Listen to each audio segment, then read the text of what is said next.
So the UFC Sao Paulo card has wrapped up, and I just wanted to talk about it a little bit, some of the talking points from this event. So after this event, we've lost a bunch of prospects, so that's always awesome to have. We've lost a bunch of hype on some prospects. Gabriel Bonfim has lost his O. We know Renat Fikretinov is humans. Uh, Jailton Almeida has probably just lost half of his fan base that thought he was like a Brazilian Hamzat or a Brazilian Habib. So he's lost that. He's lost his fan base there.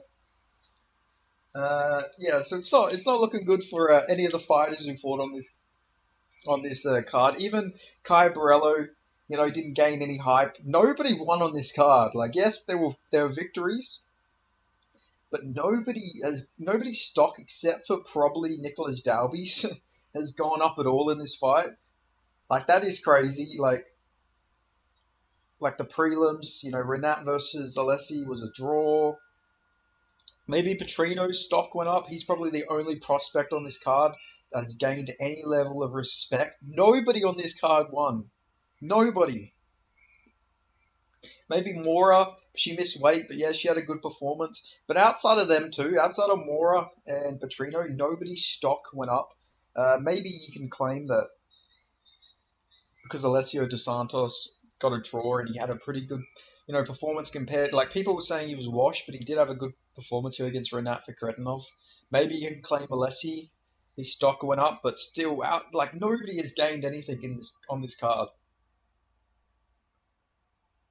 Okay, the more I'm saying this, the more I'm realizing, yeah, some people have. Obviously, Elvis Brenner got a really good KO, but like outside of Brenner, Dalby, Mora, and Petrino, nobody has gained anything on this card. Like, it's such a, like, I know you could break down that and say that for any card, but like looking at it, man, like so many fighters on this card have just lost all their hype. Like, nobody was hyped on Abus Magomedov again.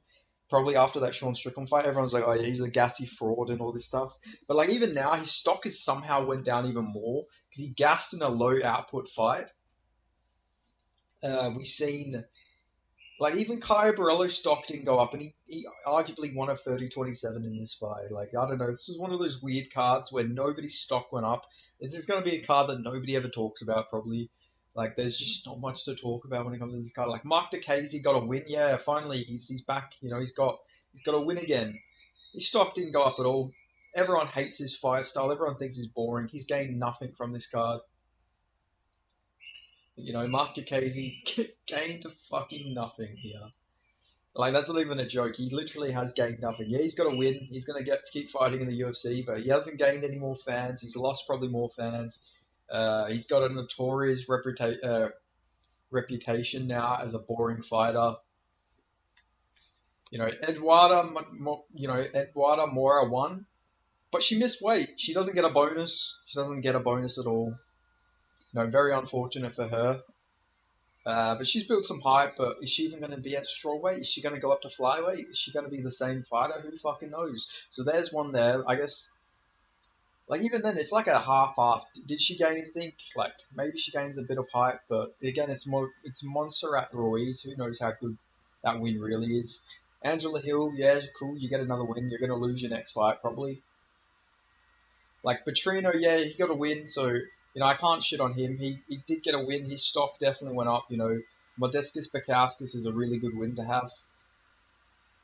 But Renat Fikretinov, man, he had so much hype. I called this guy the dark horse of welterweight. I can't believe I said that. I said this guy was the dark horse. Now, maybe if he did fight a bit smarter, he could have got this one done pretty easily, but I don't know. I don't know if it was his game plan or if Alessi's takedown defense was just too good or something, but he did nothing like smart in this fight. He dropped Alessi early, and then I guess he built that bloodlust in that fight where he's like, nah, I'm just gonna keep trying to take this guy's head off now. Like, he did get the control and he was beating up on Alessi on the ground, but I think his game plan after that was, I'm gonna take this fucking guy's head off. And the thing that is really fucking annoying, they didn't get the fight of the night bonus either. They didn't get the fucking fight of the night bonus. They had a crazy back and forth fight. They fucking put their health on the line. Renat was probably going in there, I'm going to fight crazy. I'm going to get that fight of the night bonus. Maybe that was a part of his mindset. He's like, I'm already having a crazy fight. Fuck it. I'm close to getting that fight of the night. I might as well continue up this game plan of, duking it out, slugging it out. And then he's probably like, afterwards, it's like, yeah, you didn't get the fight of the night. He's like, you're fucking kidding me. Like, he's probably like, what the fuck? I did all that. I made that fight harder than I had to. And then, you go and give it to Nicholas Dalby versus Gabriel Bonfim. Like, don't get me wrong, it was a good performance from Nicholas Dalby, but was it really fight of the night? Like, I think Renat Fakretnov versus Alessi Dos Santos was the better fight, in my opinion. Generally, I thought that would have made more sense. But, I don't know, they went with Dalby versus Bonfim. Still a good fight, don't get me wrong. It was a good performance, but I don't know if I would have had that as, like, fight of the night, but still, it was a good fight, so I'm not like upset about it. But I thought Renat versus Alessi was a bit better. I guess maybe the first round wasn't the craziest, but the second and third rounds were pretty crazy. Like, I don't know, Renat, his striking, when he wasn't swinging like an idiot, he had a good counter jab, and his jab was good, but he just kept swinging like an idiot. Like, all of his big shots had power in it. He was smiling, taking fucking shots. Like, he has a good chin, I'd say, but he did get hurt to the body, but, that isn't his chin. But still, it was a really fun fight.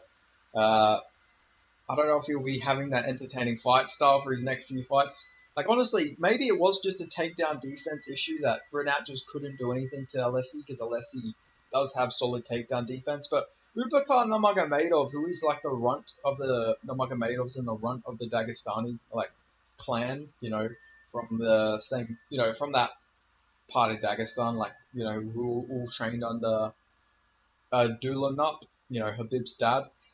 He's like the runt of that, and he was getting Alessi down, but Renat, the fucking massive hype train from Tatarstan, he had all this hype. He demolished Brian Battle, like he destroyed Brian Battle. I don't understand it at all. I really don't. MMA just doesn't make sense sometimes, but. Renat's not like a young guy. He's like 32 years old, but I thought maybe he could make a run to the top. He still can. Don't get me wrong. He still can. Maybe Alessi is just that tricky veteran. Alessi Dos Santos is always that tricky guy who always gives these veterans, or these prospects, I should say, difficult fights. This is the guy who beat the absolute shit out of Benoit Saint Denis. This is the guy who KO'd Sean Strickland. So maybe it just speaks to just how crazy fucking Alessi Dos Santos is, on and off. The guy is one day he's one of the best fighters in the world, then another he's not. I don't know, it's just weird. But still, very good performance here. And who knows? Who knows what's next for Alessi Dos Santos? There's probably some real fun fights for him. Maybe they rebook this, but I doubt it. I don't know. I'd say just revisit this one maybe in the future. They're both pretty old. Maybe just let them fight some new guys. I mean, Renat's not old, but Alessi's not the youngest bloke, so maybe just let him get some fresh matchups or something. But be very interesting to see what they do next. I said do. But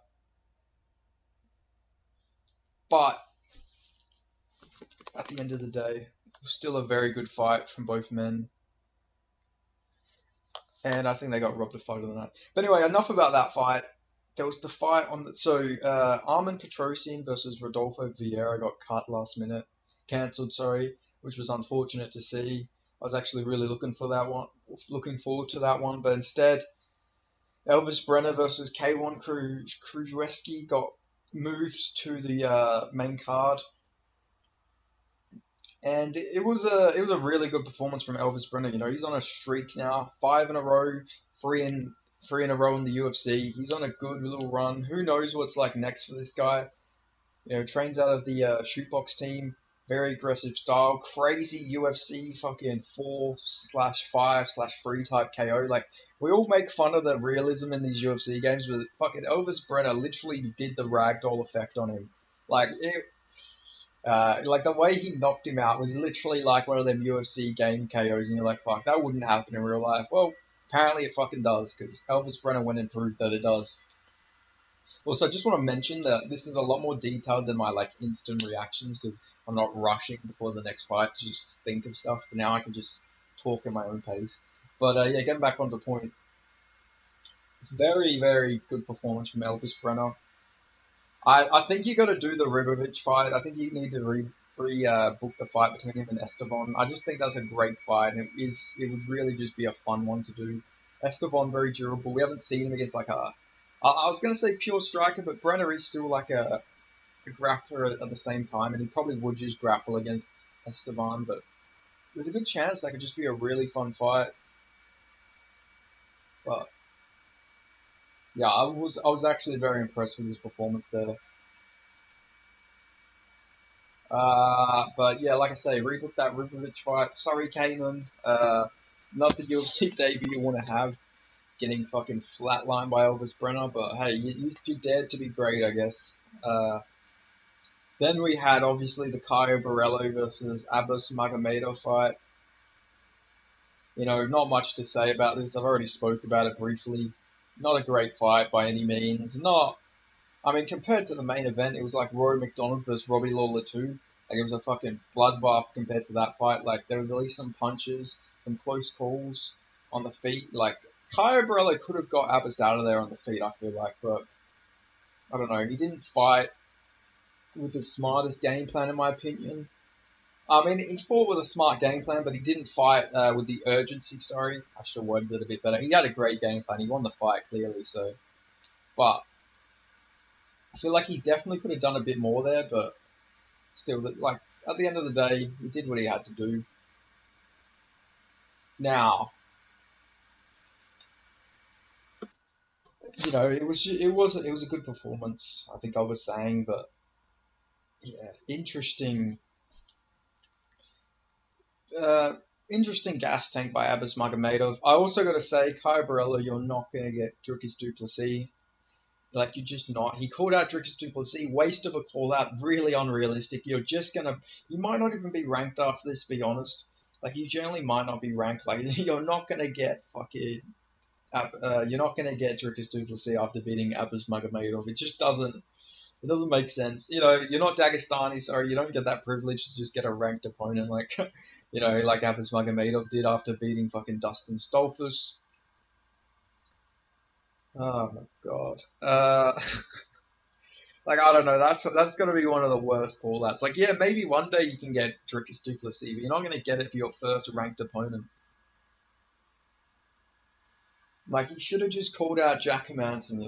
That's the fight that would have made sense. But I do like that he at least called somebody out. But yeah, you're not gonna get him.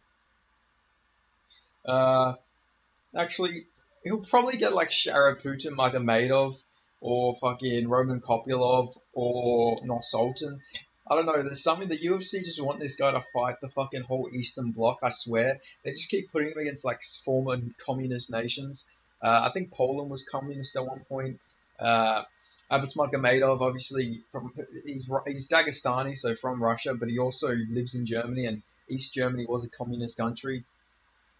So maybe he's from the east. So that's another Eastern Bloc country, and then obviously Michelle Olechejczyk's Polish. I think Poland was communist at one point as well. So literally, they're just giving this guy all the fucking former communist countries, all the former Soviet countries and the Soviet alliance nations and everything. It's crazy. He would have been a massive fucking hero. He would have been like Rocky in the 1980s if he was a boxer and he was doing this. Like he would have been a genuine hero for beating all the fighters from them countries. Like he would have been a capitalist icon. But getting back on track, yeah, still good performance from Caio Borrello. Should have shown a bit more finishing instinct, but at the end of the day, he still got the win. But you're not getting Dricus du Plessis. But I like the call out, but you're not going to get that fight. There was Rodrigo Nascimento for Haya versus Don Telmaze.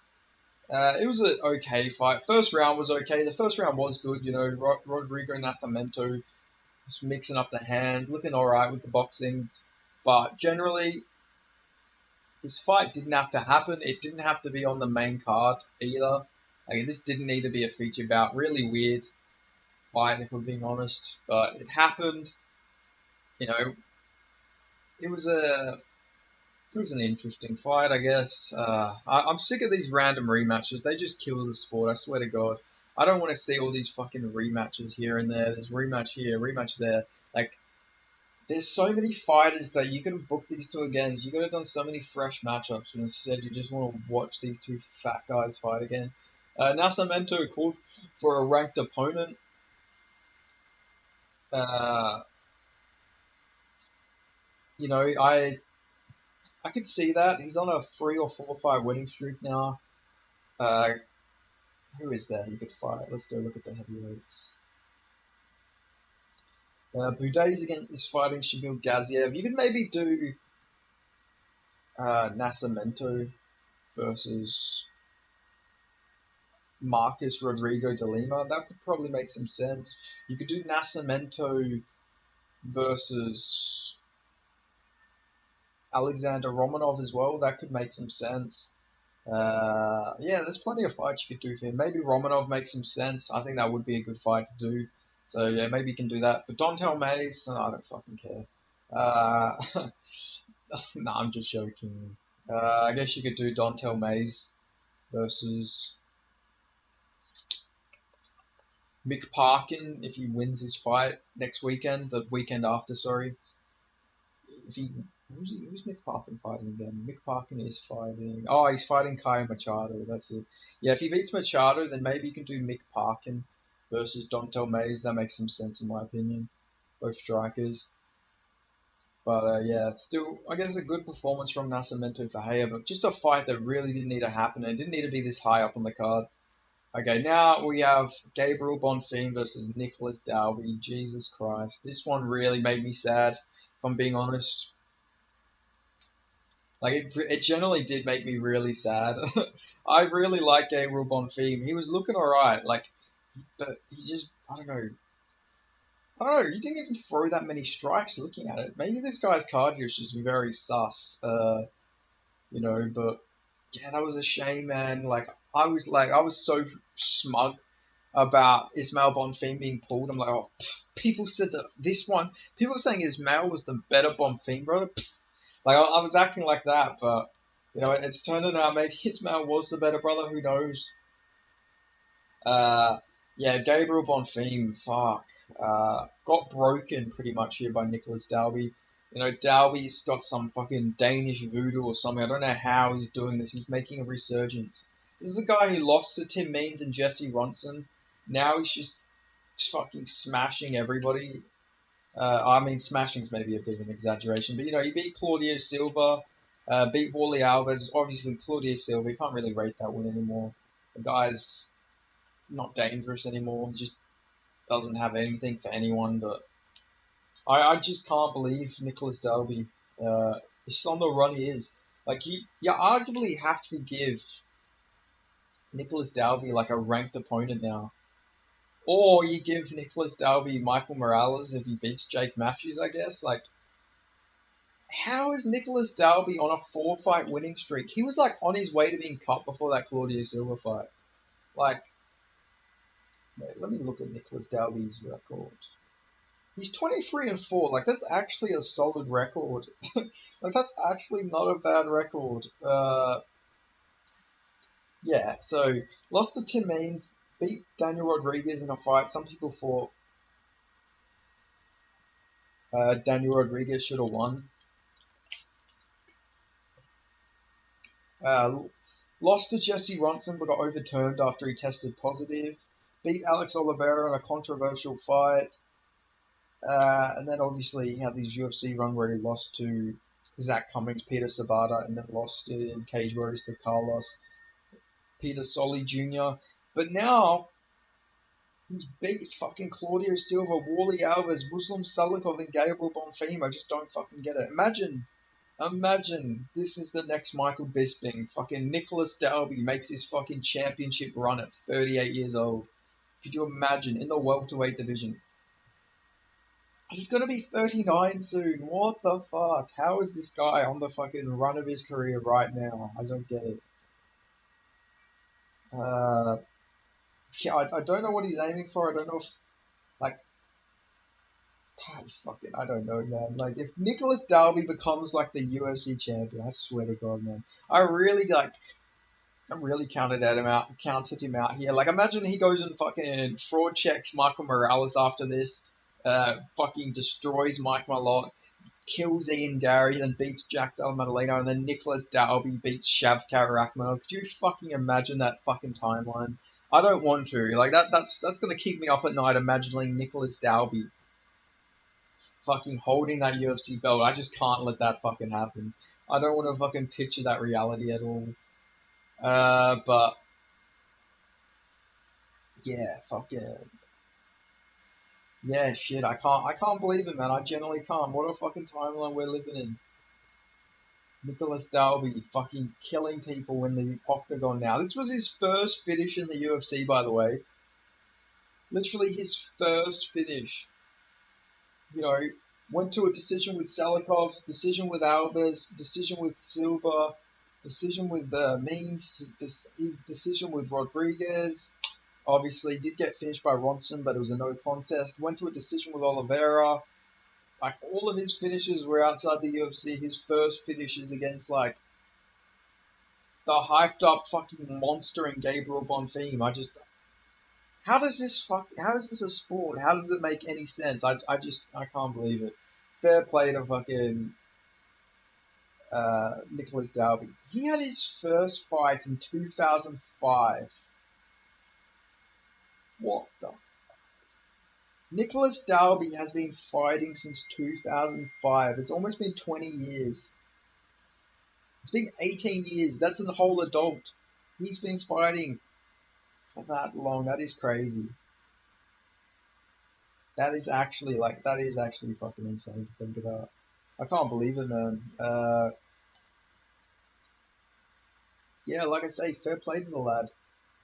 Uh, you know, man's doing what he's got to do, I guess. But yeah, I honestly respect Nicholas Dalby.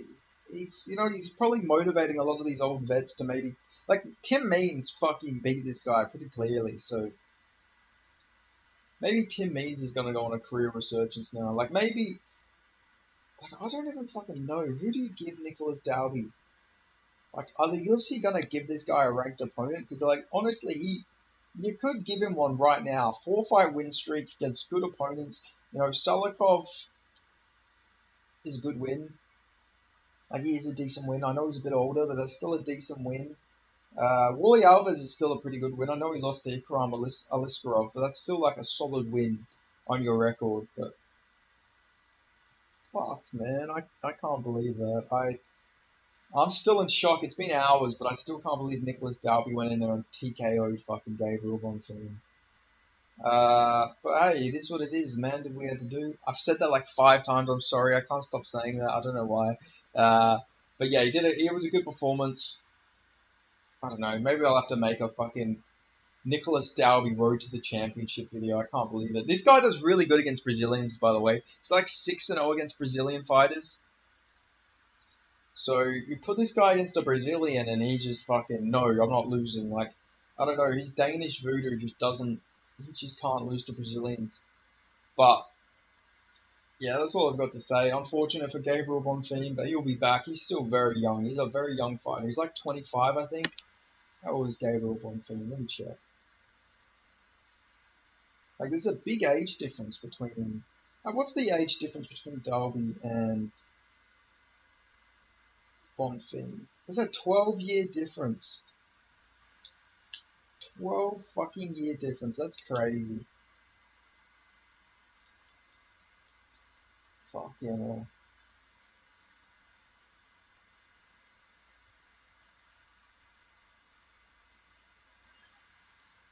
Yeah, 12-year difference and fucking Bonfim loses to him. Jesus Christ.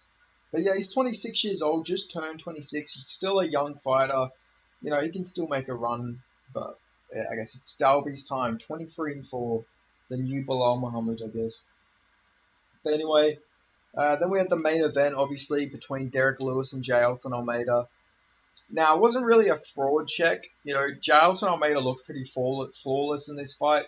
I mean, obviously, it would have been better if he got a finish here, but He just put it on Derek Lewis, to be honest. He just sort of ragdolled him all over the place. Didn't really beat him up too badly.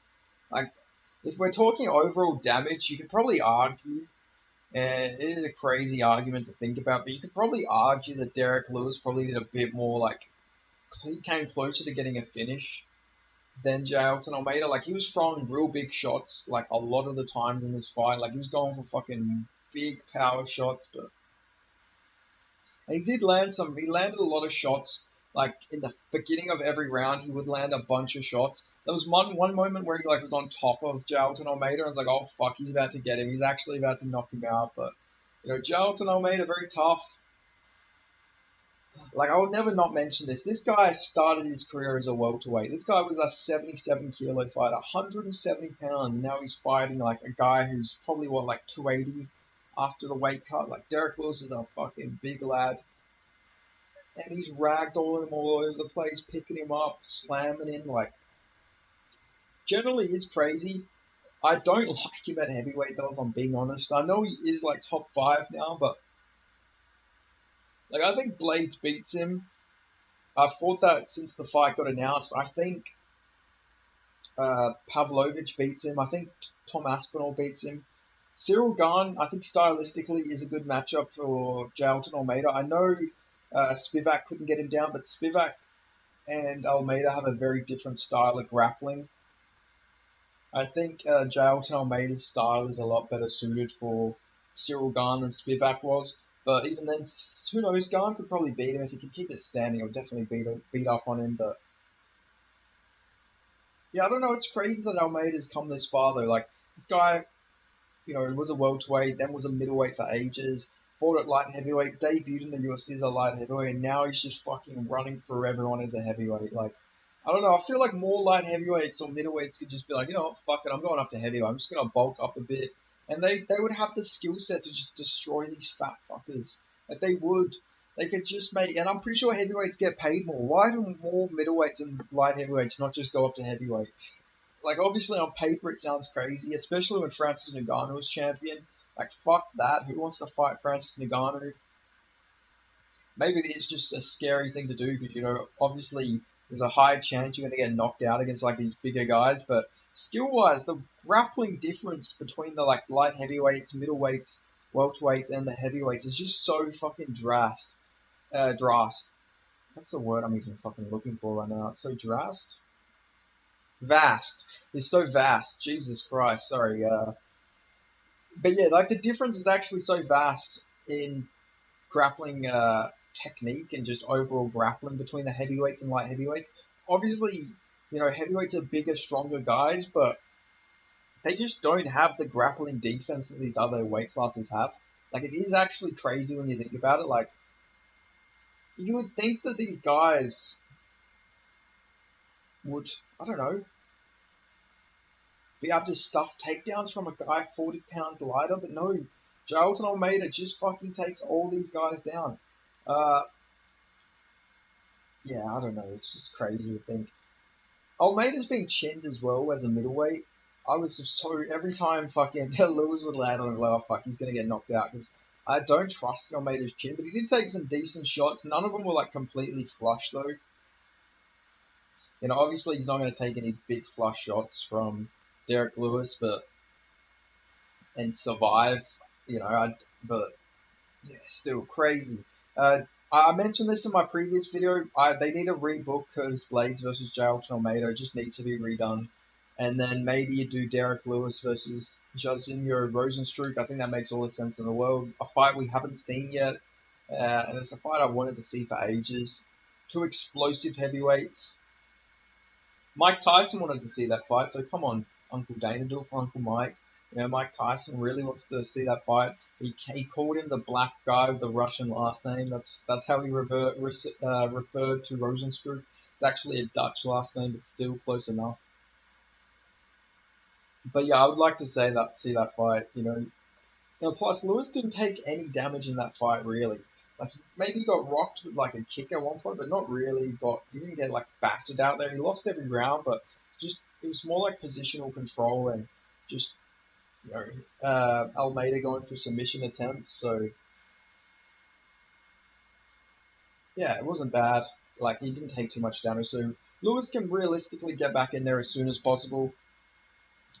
You know, he's got to pay that that speeding fine as well. So you know, maybe the guy's going to get some more fights in before the end of the year, try and stay active. But yeah, that's all I've got to say.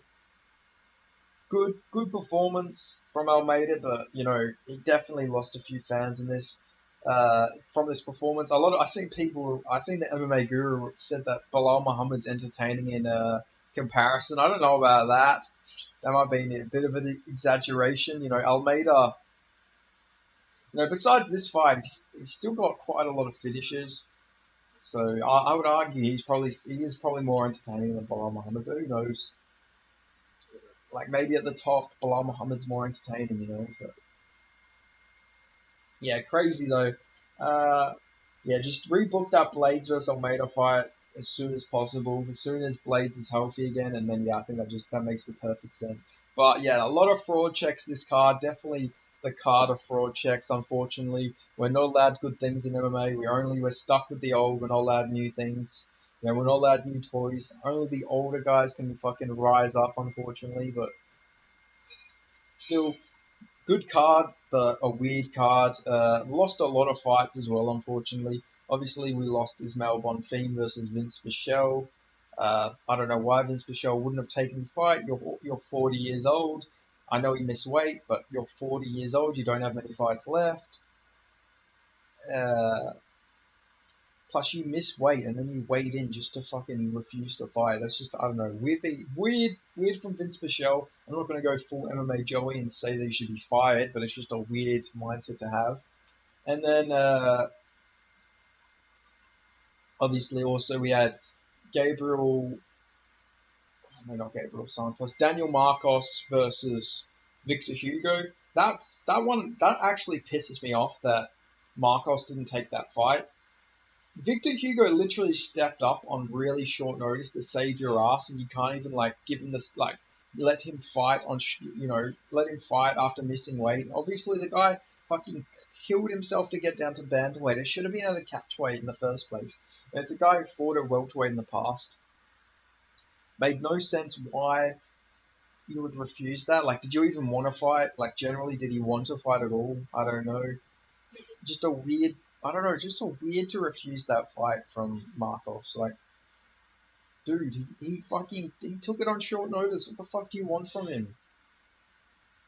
But you know, besides that, uh, still a decent card. Could have been better, obviously, but it is what it is, man. These cards, sometimes you watch them like, oh fuck, can we just get this over and done with? Like, but it was alright. It was alright. Next week's card should be crazy though. Yuri Prohaska versus Alex Bahia.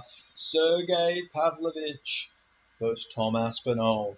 So that should be a good one as well. So next week should be crazy. The main card's not like super stacked for a pay per view. The two, you know, the main and co-main are crazy fights. So Matt Favola versus Benoit Saint Denis should be a good one as well.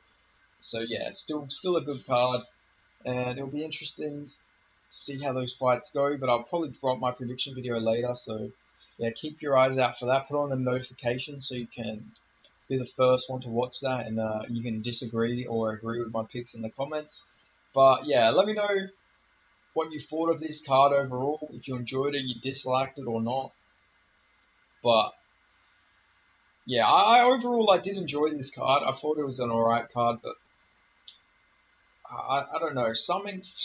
I don't know. Maybe it's just losing so many fights just sort of like drained me a little bit. Like, I can't wait for Armin Petrosian versus Rafael Rivera. It's like, no, you're not getting that fight now, actually.